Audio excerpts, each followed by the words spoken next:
Bon, ici, je vais parler un peu projet un peu audacieux que je vous ai dit tout à l'heure. C'est que est-ce qu'on peut mesurer de la douleur, quantifier de la douleur par les ultrasons? Dans ce projet, je vais d'abord parler ce que se fait actuellement pour quantifier la douleur, quels sont les appareils qui ont été développés pour mesurer la douleur et quelle sera notre contribution avec les ultrasons. Donc, rapidement, actuellement, les méthodes pour évaluer la douleur, c'est juste des méthodes à base d'observation et d'éduction. Si vous allez maintenant aux urgences, le médecin, le docteur, vous posez la question combien vous sentez la douleur sur une échelle de 0 à 10. Et c'est vraiment une mesure, si on peut dire, relative à chaque individu. Donc, si quelqu'un dit 3, l'autre, ce n'est pas le même 3 qu'il va ressentir. Donc, c'est vraiment un truc, une mesure aléatoire. Actuellement, j'ai trouvé qu'il existe déjà des instruments qui sont utilisés pour quantifier la douleur. Il y a celui-là qui a juste un espace de monitoring avec une sonde qui vient se placer dans le doigt. On mesure environ quelques paramètres physiologiques, l'accéléromètre, il y a un accéléromètre pour mesurer les vibrations, thermomètre, capteur piltissomographie, c'est mesurer le taux d'oxygénation et la pression, capteur de conductivité de la peau. Bon, tout ça pour gérer quelques paramètres, je me rappelle 7 paramètres physiologiques. Et vers la fin, cet instrument vous donne le Null Index, c'est Nociception Level Index, c'est une échelle de 0 à 100 pour quantifier la douleur de l'individu. Cet appareil, il est utilisé beaucoup plus dans les blocs d'opération. L'avantage de celui-là, c'est que pendant l'intervention, l'anesthésiste peut contrôler la dose d'anesthésie à donner à l'individu pour éviter si on surdose ou on donne moins de doses pour le patient. Deuxième appareil que j'ai trouvé, c'est le pulpomètre. Ça permet de mesurer la douleur de patient grâce à une caméra qui observe la dilatation de la pupille des yeux. C'est très appliqué sur les patients soit anesthésiés ou en pleine réanimation. Donc, la troisième méthode qui est censée être plus efficace, c'est la microneurographie. La microneurographie consiste à mesurer les influx nerveux. Vous savez que la douleur, elle se transmet dans le nerf par les influx nerveux. Et cette méthode reste l'outil efficace pour étudier les signaux neurologiques relatifs à la douleur. Mais le problème de cette technique, c'est qu'on doit piquer le nerf, introduire des microélectrodes intraneuronales pour venir mesurer les influx nerveux, le signal électrique qui passe dans le nerf. Et la nature invasive de cette méthode limite son utilité clinique. Donc, on ne peut pas faire de recherche très avancée parce que c'est une méthode invasive et on n'aura pas beaucoup de candidats pour contribuer à l'étude pour aller essayer de quantifier ou trouver une méthode pour quantifier la douleur. Donc, ici, on peut utiliser des méthodes non invasives dans microneurographie. Si là, on veut intervenir, nous, avec les méthodes qui s'appellent magnétoacoustiques. En fait, c'est qu'on va utiliser la loi de Lorentz qui dit que si nous avons des charges électriques qui se déplacent dans une direction, ces charges sont soumises à un champ magnétique constant ou variable qui est perpendiculaire au passage. Il y a une force de Lorentz qui se produit en perpendiculaire au plan charge magnétique. Donc, j'ai appelé l'effet direct, c'est que si on génère une vibration acoustique dans un sens,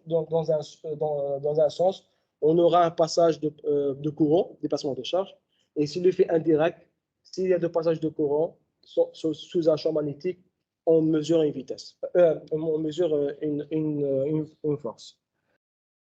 D'après ma recherche sur cette méthode, ça a été déjà utilisé dans les années 80-90 sur des hamsters, sur de l'eau physiologique, de l'eau saline. Ils ont pu mesurer des courants électriques de faible intensité.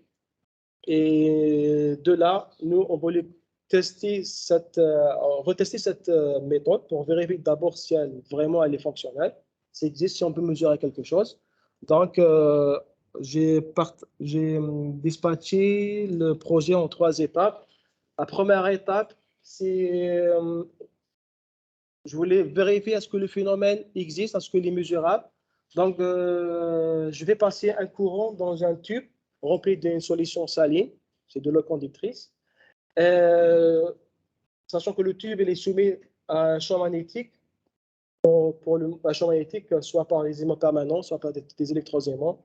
Et je viens avec mon hydrophone ou mon vibromètre laser essayer de mesurer s'il y a vraiment une vibration causée par le passage de courant. Deuxième étape, c'est que on voulait maîtriser la manipulation des nerfs. Donc, durant mon projet, on va utiliser les nerfs des rats.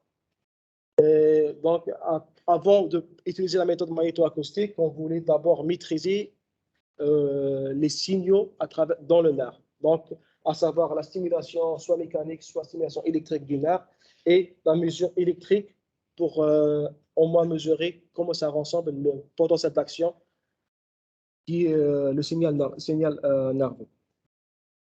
Troisième étape, c'est mettre le nerf sous un champ magnétique, le stimuler et essayer d'écouter le passage de l'impulsion nerveux. Donc, j'ai commencé par faire des premiers setups. Si on va ici, nous avons un petit tube à l'intérieur de l'eau saline. Il est censé conduire de l'électricité. Nous avons 2 aimants par les 2 côtés. Voici à peu près le schéma de setup. Avec l'hydrophone, on vient d'écouter. J'ai commencé avec cette manipulation. On utilise l'hydrophone dans l'eau. Les signaux étaient très, très faibles et très bruités, pas faciles à détecter. Donc, on voulait utiliser la capacité de vibromètre laser. Je refais le même setup. Je pointe avec mon vibromètre laser au centre où c'est censé vibrer. Et effectivement, nous avons mesuré des nanodéplacements ou des vitesses de l'ordre de micromètre. Donc, le phénomène est là. Nous avons pu mesurer les vibrations qui sont causées par le passage de courant dans le tube. Après, ce que nous avons remarqué, c'est que les vibrations, oui, sont là, mais sont dans le domaine audible.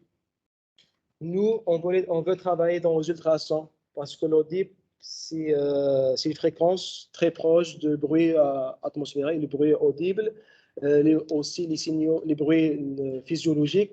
Donc, si on peut aller travailler aux ultrasons au-delà de 20 kg, déjà, on va s'éloigner des bruits. En plus, on peut fabriquer des transducteurs qui sont très sensibles aux ultrasons. Donc, la méthode pour faire déplacer ou shifter cette vibration vers les ultrasons, c'est en modulant le champ magnétique. C'est pour ça nous avons commencé à réaliser des bobines qui vont travailler comme des électroaimants qui vont venir moduler le champ magnétique en espérant essayer de déplacer ces vibrations aux ultrasons grâce aux vibrations de champ magnétique qui va se comporter comme une porteuse. Donc, on va avoir une modulation qu'on va essayer de démoduler par la suite. C'est encore d'essai, on n'a pas encore détecté une vibration. Le premier problème, c'est que le champ magnétique généré par les bobines est très, très faible par rapport au champ magnétique généré par les électroaimants. Celui-là est en cours. Deuxième étape, en parallèle, on essaye de maîtriser la manipulation des nerfs. Donc, nos collègues de faculté de médecine et nous donnent les nerfs des rats. Ce sont des nerfs vraiment, vraiment petits. La taille sont de l'ordre de 1 cm. Donc, j'ai constaté que la manipulation n'est pas aussi facile. En plus, ils ont une durée de vie d'environ 1 heure. Donc, on n'a pas beaucoup de temps pour préparer le setup et pour faire des mesures. Donc, c'est pour ça, c'est juste un exemple de première étape de manipulation. J'essaie d'introduire le nerf attaché avec 2 fils, juste pour le maintenir dans le tube. et venir piquer le tube avec des avec des micro-électrodes pour venir les stimuler en parallèle et en mesurer la vibration par la suite. Donc, j'ai laissé tomber de ce setup. On pense à faire un autre setup plus facile à, plus facile pour préparer le nerf. Donc, un petit bassin ici, rempli de solutions physiologiques, bien sûr. On vient, on ramène le nerf, on l'attache avec des épingles qui vont être utilisées pour la fixation et pour la stimulation et pour la mesure électrique. Voilà. Les étapes à venir, c'est que d'abord, on va utiliser la modulation de champ magnétique pour ramener les vibrations au domaine des ultrasons.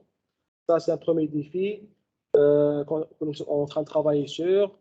Gérer la manipulation et la stimulation de nerfs, c'est une deuxième étape. On veut maîtriser est-ce qu'on stimule bien le nerf et est-ce qu'on peut mesurer les signaux nerveux pour qu'on puisse le comparer après avec ce qu'on mesure comme vibration.